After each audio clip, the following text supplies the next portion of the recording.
Success, a similar word that has plethora of definitions and is very subjective. No matter what your definition of success is, it is important to live a life that you're proud of. The story of Vikram, whose life has always fascinated me and is an epitome of the adage that no matter how difficult your life is, you always have to live your life to the fullest. Hi, I'm Vikram Arora, and this is the story of my life, 43 years, in a nutshell.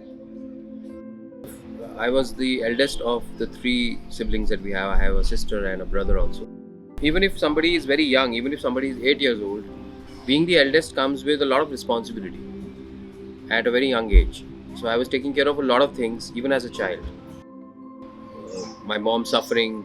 So I used to have a natural reaction. I used to rebel, I used to shout, I used to cry.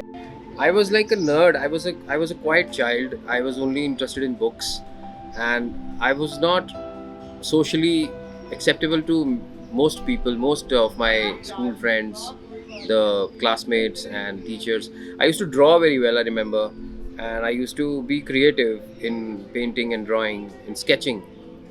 But and I was very good in some subjects like English and all. But I wasn't compatible with anybody, and people used to bully me and harass me. I was like a small child. I looked small also. I remember, in front of the other boys in my class, I used to look like a small kid.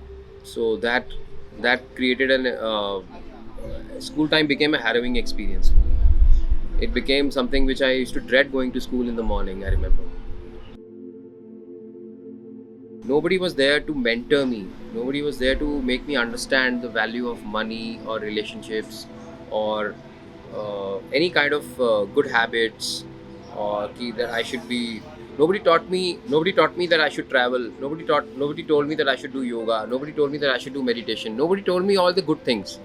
The all around me there was a toxic world out there where people used to just go out, show off, and enjoy life. Whatever they thought was enjoyment. So there has been a period of my life which is like a coal mine, a dark period of my life from age 16 till age 20 or 21, around 5 years. When I was just passed out of my, just gave the last exam of my 12th standard school time, I was forced to go to my dad's factory every day from 9 a.m. till 9 p.m. every day, 12 hours. So that sucked the life out of me. I was just there in a strange place where some metal things were getting made, and the life was like a dark life. For 5 years, I was just doing what my dad was telling me: go sit in the car, drive there, get the payment, do this, do that. And I was not living a normal life a person my age would deserve.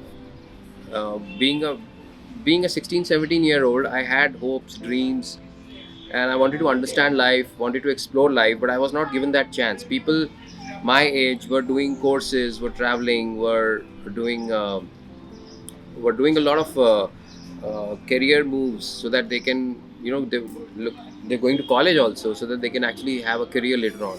But nobody taught me that there has to be a career. Nobody taught me those things. That uh, my friends were not supportive. I didn't even have any friends, only a few of them. So nobody was telling me that this is what I have to do, and I had to. The struggle was there at such an early age. I had to crawl on my own. I had to claw on my own that what I have to do, and I learned it the hard way. 5 years after my dad's factory thing happened, around the year 2000, I believe, I just rebelled and just went outside. I just left home, and I said that I will go out and work on my own.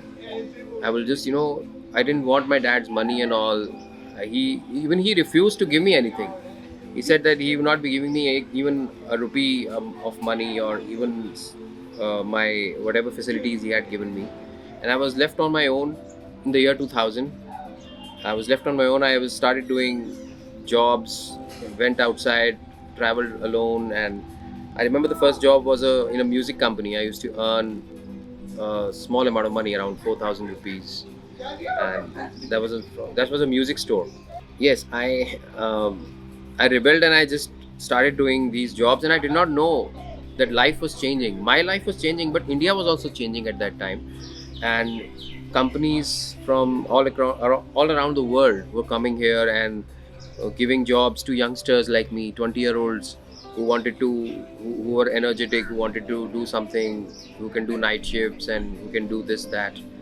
So it started my corporate journey, and I remember I started working in night shifts in a few companies like IBM and Convergys and Dell, and later on American Express also. After a while, I was used to get fired.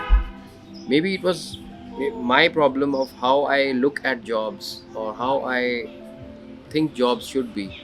But I think the corporate world does not like people who do their own thing. They like people who are uh, conforming to their existing standards. I was a misfit, and it was due to the fact that I was I was in my own world, and the outside world demanded me to be different, to be something else.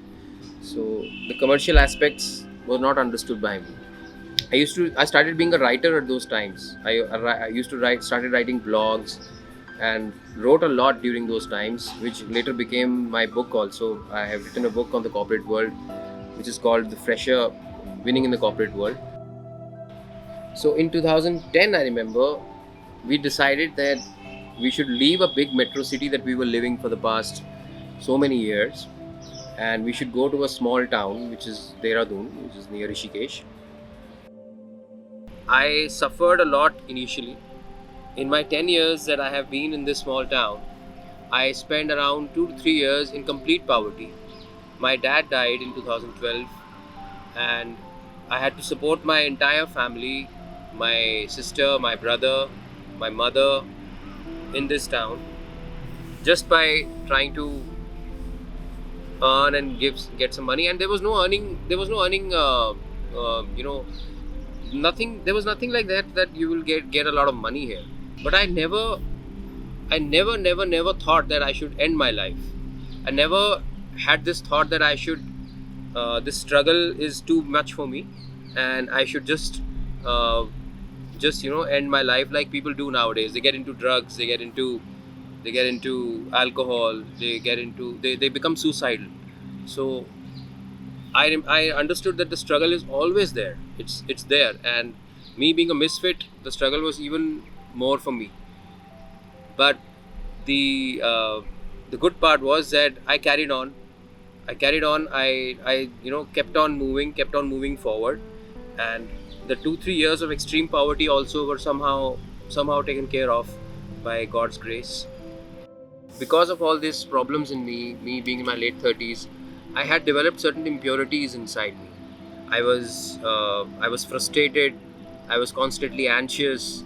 I was not contemplating suicide, but I was inclined towards moving to the Himalayas, or going to Rishikesh and becoming a sadhu, a sage, and just living on just living on begging, and just doing all these sorts of things which people who have failed in life, they do. That time I also met the love of my life, and I realized that I have certain impurities inside me, which my my soulmate, which I met, she started to correct slowly and slowly. So a transformation happened.